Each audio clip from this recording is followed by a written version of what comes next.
that here you find the Greco-Roman column in Egypt before Greece. Moving on, you can see the Europeans coming in to observe where their ancestors came and learned how to build the columns, which is typically called the Greco-Roman, but we know in fact the paradigm for those columns exists right here in ancient Kemet.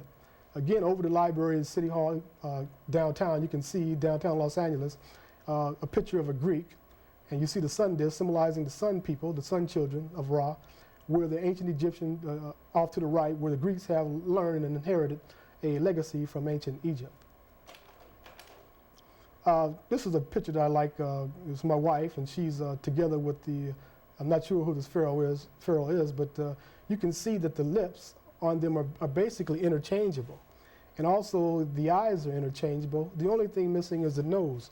As we said about Imhotep with his face being defaced, that they normally went about defacing the monuments so that you couldn't detect readily that these were African people. But you can see the high or the prognathous cheek bone, clearly showing that these are African. And if you notice the two in the back, yes, the noses are missing as well. Yeah, so that's pretty prominent in a lot of different pieces and stuff, right? The noses are just cut off. Typically knock the noses off so that you wouldn't know that these were typically African people.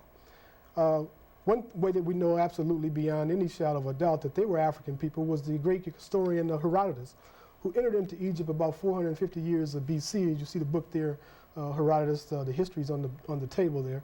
He described the founders of the Oracle of Dodona in Greece, which is the first oracle religion in Greece, was actually founded by two black women who were stolen from ancient Egypt, who he characterized as being doves.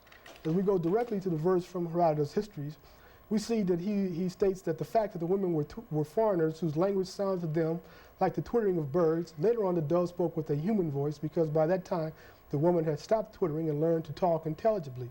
That at least is how I should explain the obvious impossibility of a dove using the language of men.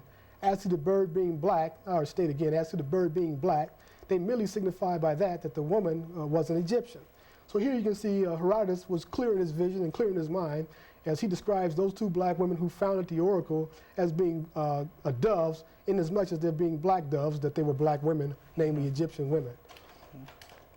Again, you see from John G. Jackson's book, Introduction to African Civilizations, you can see Herodotus coming into Egypt. And excuse me for a minute because I've been remiss, because normally I always like to recognize and give honor and praise to those people who before us have tried to establish this legacy that we can carry on this institution that we call Truth or Mott.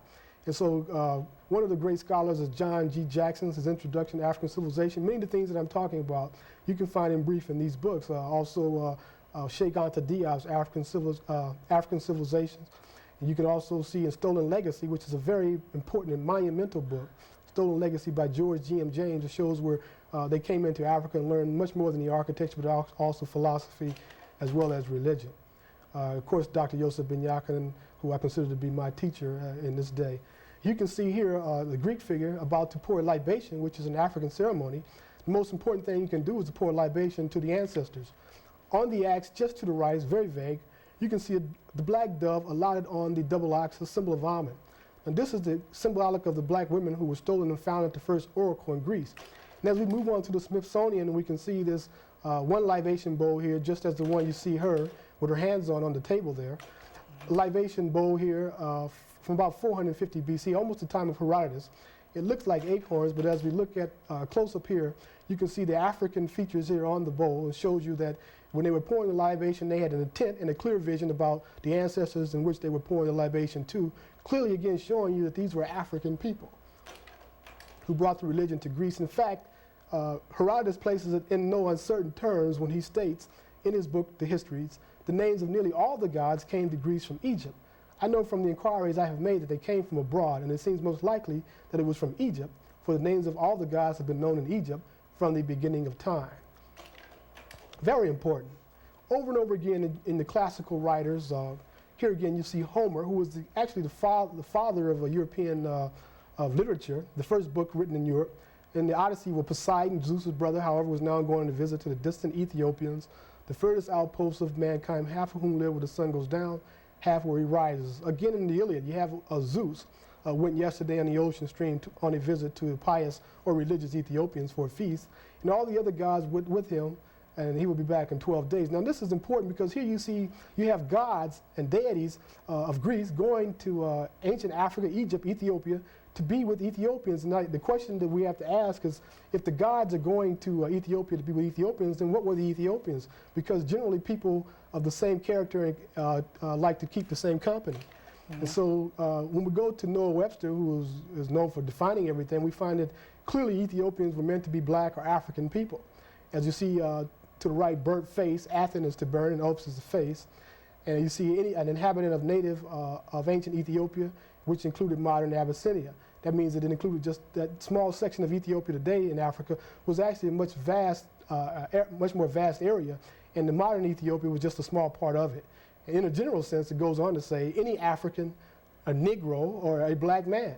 And so you can see here clearly, according to Noah Webster, that Ethiopians can be characterized as any black person in diaspora in America, in Europe, in the Caribbean, South America, anywhere in the world, including Africa, can be characterized in antiquity as being Ethiopian. In fact, you see the slide here where the entire continent at one time was looking at as being the land of the black people, or the land of Ethiopia. Wasn't there a lot of commotion, a lot of discussion concerned about different tribes and stuff in Africa and actually being of Negroid or not? I understand there's a lot of anthropologists are looking around trying to find different types of excuses not to say that. Yeah, that's the typical anthropological outlook, is they characterize people as Nileites and Hamitic people and Berbers and Hottentots and Bedouins and the various categories that they do have about black people. They even go further and call some Negroes and Negritos and Pygmatoids and so forth. All confusion, and no two maps that you look at in anthropology is consistent. There's no consistent level of scholarship in the anthropological text there. One thing that's for certain is that when you look at these Africans from West Africa to North Africa to South Africa to East Africa, visually you can see the cultural unity in Africans.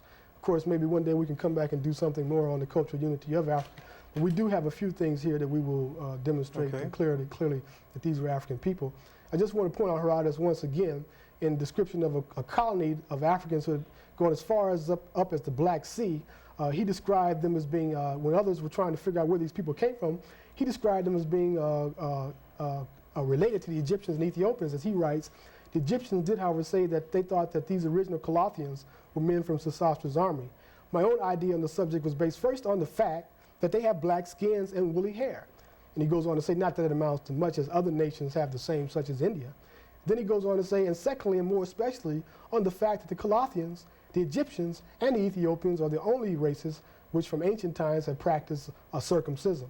So here he has grouped these people together on the basis of not only the fact that they had black skins and woolly hair, but actually they had the same cultural characteristics and in fact practiced the ancient rite of circumcision. So Herodotus showed that he was a clear thinker, and he put it all in no uncertain terms. As you can see here, the god Osiris, or Asar as we like to call him, he's the first resurrected god in human history. He resurrected from the dead, and in 1,421 years BCE, the book of Coming Forth by Day and by Night, which is the Egyptian holy text, was in its revised state. So it was at least 4,100 years BC, or approximately 6,000 years old, this particular story of resurrection. Clearly you see Osiris here as being black. And so here you can see Thomas Cole, an architect and European architect, in 1840, where he had painted this picture here, and he shows in the background very faintly, you can see the Great Pyramid rising up above the temples there. And he is showing again the same thing that you saw that was architectonically placed in the temples there, where ancient Kemet, or ancient Egypt, developed the first great monumental architecture of humanity, where it was passed on, the legacy that is, on into the Greco-Roman world. But as Professor George G.M. James states, it was actually a stolen legacy. As you see, the legacy continues on through the Greco-Roman world, where it is even, as you see the chapel in front here, it is even intricately woven even into the church and temples and basilicas and cathedrals of modern times. Profound